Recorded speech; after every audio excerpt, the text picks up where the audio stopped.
किसी की ऐसी महबूबा भी होती है जो नाम लेके अपने किसी और महबूब का कहती है, जन्नत में हम दोनों तुझे मिलने आएंगे।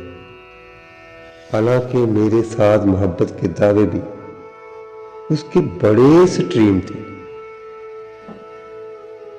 अपनी रुखसती के वक्त मेरी तरफ हैरत से देखे चली जाती, फिर कार में दूल्हे के साथ बैठते ही मैसेज करती है।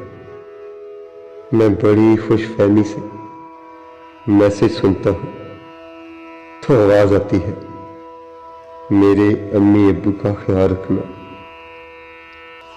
मेरे साथ मोहब्बत कहां है, कहां है? मैं आज भी जलता तड़पता सुलगता चला आ रहा हूं। हाय।